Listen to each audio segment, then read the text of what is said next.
เลยค่ะเรื่องนี้เป็นไง ครับ พี่ต้น เรื่องนี้สนุกสิครับ ไม่สนุกเราก็ไม่ทำก็คือช่องวัน31เราก็ทำละครหลายแบบหลายแนวนะครับอันหนึงที่เป็นเลกาซี่ของเราก็คือละครแซ่บนะครับแต่ว่าในการทำอีกครั้งหนึ่งเนี่ยสิ่งที่ต่างไปก็คือเราต้องทำให้เรื่องเดิมเนี่ยมันเข้ากับร่วมสมัยให้ได้นะครับคำว่าร่วมสมัยแปลว่าโดยคาแรคเตอร์เนี่ยก็จะเปลี่ยนไปนะครับอย่างฟ้าใสก็จะไม่ให้มัน สู้ๆตอนนี้ ตอนนี้ต้องสู้ๆจะมายอมคนมันไม่ได้นะครับในสมัยนี้ก็ได้นักแสดงที่สุดยอดทั้งหลายทั้งปวงเนี่ยโอ้โหนี่จะไปยืนอะไรตรงนั้นล่ะนิวเจน นิวเจน นิวเจนนะครับโหเต็มไปหมดเลยพี่แท่งพี่อ้อมนะครับพี่เมย์พี่เอมมี่แล้วพี่น็อตไม่ได้มาวันนี้ติดธุระนิดหนึ่งนะครับแล้วก็มีน้องๆนะครับ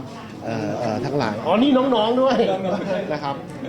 ก็ฝากด้วยครับสนุกแน่ๆครับอย่างนี้เรื่องเห็นบอกว่าเป็นบทที่ร้ายที่สุดที่พี่อ้อมเคยเล่น อ๋อบอกนี่ไม่ได้แสดงเลยไลน์ครับ ใจเย็นเดี๋ยวตาตัวเองบ้างก็โดนแน่ ใช่ แสดงว่าโดนไปเยอะระหว่างถ่าย ก็เพราะว่าเลวร้ายใช้ได้ค่ะ เต็มที่ค่ะ สรุปแล้วคือเราแอบสูตรชั่วร้ายเลยใช่ไหมคะ ไม่ใช่ทุกอย่างมันมีเหตุผลของมัน อ๋อ ถูกไหม อย่าไปพูดให้มันดูดี มันคือร้ายมันเป็นแบบมุมร้ายให้เราได้เห็น มันเป็นความริษยา ถึงชีวิต มันเป็นความพี่แท่งคือเป็นอะไรกันพี่แท่งพี่อ้อมไม่ได้ ไม่เชิญชวนให้ท่านผู้ชมดู ว่าขนาดรอบฉากยังมันขนาดนี้ ถูก พูดถึงคนอีกทีนึงขออีกรอบ ร้ายค่ะร้าย แต่มันก็มีเหตุผลของมันนั่นก็คือกำเนิดเกิดขึ้นจากความริษยานั่นเอง มันอยู่ในใจมนุษย์ทุกคน ถ้าเกิดเราไม่สามารถยับยั้งความริษยาของเราได้ ก็จะเกิดแบบทะเลริษยาเนี่ยนะคะ เครียดนะคะพี่อ้อมด้วยความที่มันดู เครียดไหมเหรอคะ ไม่เครียด โอเคค่ะ สนุกค่ะ เวลามาเราก็สนุกกับการที่เราได้มาเล่นละครเป็นตัวนี้สนุกกับบทบาทค่ะ มันมากค่ะ ตอนนี้อะไรก็ได้ค่ะจัดมาโอเคไหมคะ ดีมากครับดีครับ พี่แท่งไหมคะ มาถึง น้องวิวน้องวิว บอกว่าต้องสู้คนเปลี่ยนจากคาแรคเตอร์เดิมๆ ใช่ค่ะ ก็เปลี่ยนเป็นแบบให้เข้ากับยุคสมัยนี้ ค่ะ คือถ้าโดนตบตีแล้วก็ยอม ตกมาตกแบบเนาะ ก็สู้แบบทางคนดี ค่ะ คือไม่ใช่ว่าเราจะไปไฟท์แบ็กด้วยการที่ใช้กำลัง แต่มันแบบใช้ความคิดแล้วก็คือรู้ว่าแบบจุดยืนคืออะไรต้องสู้เพื่ออะไรอะไรอย่างเงี้ยค่ะ ก็ไม่ยอมค่ะ ป๋าบ้างแล้วอ่ะ เป็นยังไง อ้อ คะ มตาของอ้อมแล้ว บทสนุกครับเรื่องราวสนุก เรื่องราวของคุณ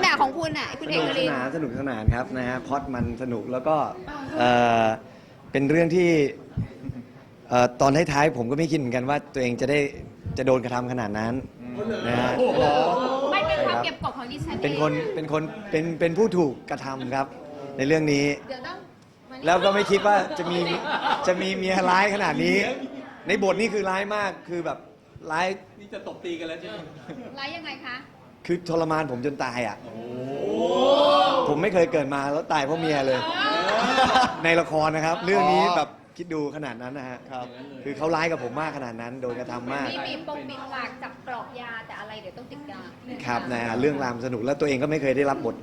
ถูกกระทำขนาดนี้ ค่ะ ปกติเนี่ยแบบว่าจะเป็นตัวลีดมากกว่าเรื่องนี้เนี่ยโดนกระทำครับครับ ครับดีครับผม เป็นลูกแม่ ก็เป็นลูกพี่อ้อมครับ ก็ฝั่งนี้ทะเลเดือดฝั่งนี้ทะเลอะไร เลยเดือดเหมือนกันครับ เดือดด้วยเหรอ เดือด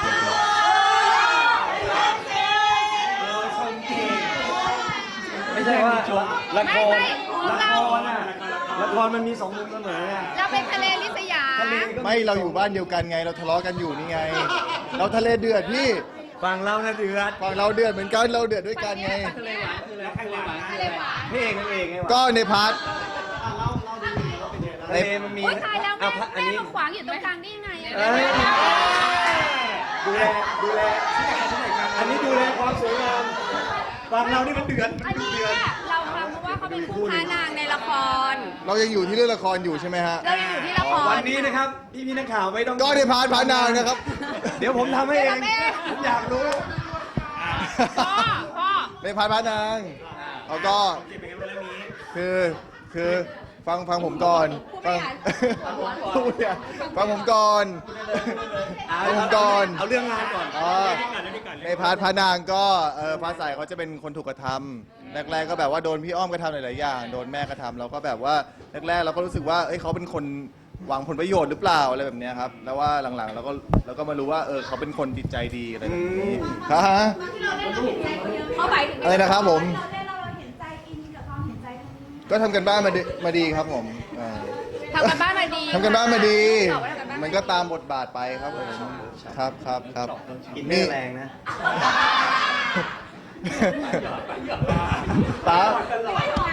ป๋าไปยืนอยู่ฝั่งพี่ๆนักข่าวไหมครับ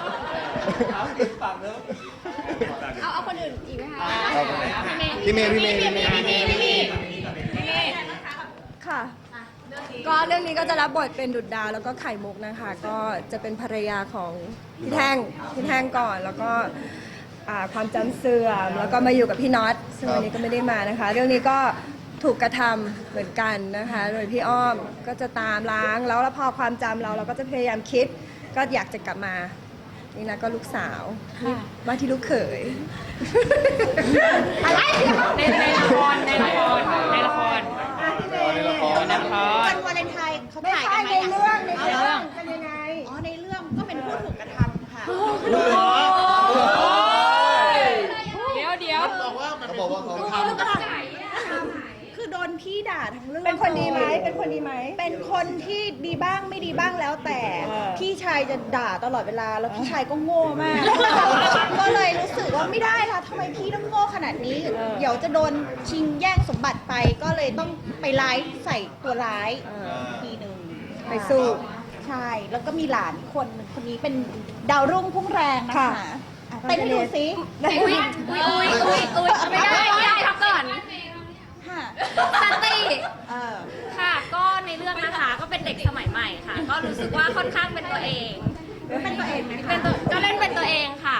ก็ในเรื่องก็จะปากไวก็ถ้าดูผ่านๆก็จะคิดว่าเป็นตัวร้ายหรือเปล่าแต่จริงๆจิตใจดีอะไรอย่างนี้ ก็เหมือนเป็นตัวสร้างสีสันให้ในเรื่องค่ะ เพราะว่าในเรื่องก็มีแบบว่าเครียดๆตบๆฆ่ากันอะไรอย่างเงี้ยก็เดี๋ยวดูหนูเพลินๆไปแล้วกัน พี่พลอย พี่พลอยค่ะ คนนี้เป็นชาวเรือที่เมาเรือ เอาเหรอ เมาเรือ โอ้หมาอ้วก2 รอบอ่ะ อ้วกหลายรอบอ้วก นอนเป็นปลาหมึกเลยอ่ะวันนั้น โอ้คือประเด็นคือไปอยู่นานมากแหมป่า ตัวใหญ่ล้มดังป่าไม่เคยได้ยินอ่ะ ครับก็เล่นเป็นสายลมครับ ตัวละครสายลมนี่ก็เป็นคนที่จริงๆแล้วมันก็เป็นคนรักครอบครัวเป็นเด็กบ้านนอกคนหนึ่งฮะแล้วก็มาเจอผู้หญิงที่วิทย์ว้าอะไรอย่างเงี้ยแล้วก็จริง ๆ ก็เคยเจอผู้หญิงประเภทนี้เยอะละแต่ ว่าในละครเหรอ ในละคร เดี๋ยวนะ เรื่องตัวเองยังไม่รอดเลยนะ มาชงให้คนอื่นอีกนะ ก็ ไม่สนุกเลยอ่ะ ก็ ครับ ก็นั่นแหละก็ ไม่เอาจริงพี่นักข่าวใช้หรือเปล่าเนี่ย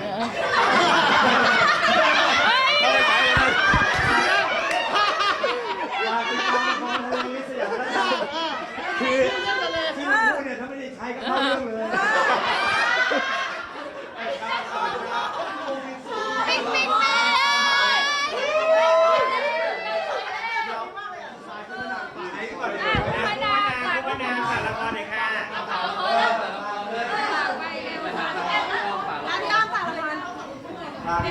้พานางนี่แหละเอาไปถือให้ เหนื่อย 2 กุมภาฝากให้ดี เหนื่อยจังเลย ถ่ายเหนื่อยเลย สัมภาษณ์เหนื่อยเลยเหรอครับอ๋อ12 กุมภานี้นะครับผมทะเลลิสยาเวลา2 ทุ่มครึ่ง2 ทุ่มครึ่งสิ2 ทุ่ม 10เอาใหม่5 4 3 2 12 กุมภานี้นะครับเวลา2 ทุ่ม 10ทางช่องวันนะครับออนแอร์เป็นวันแรกครับทะเลลิสยาครับ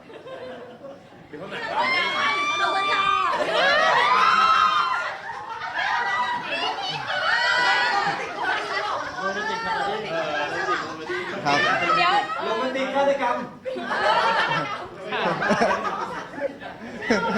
ช่วย CG ข้างหลังออกไปด้วยนะครับผม ขอบคุณนะคะ ขอบคุณครับ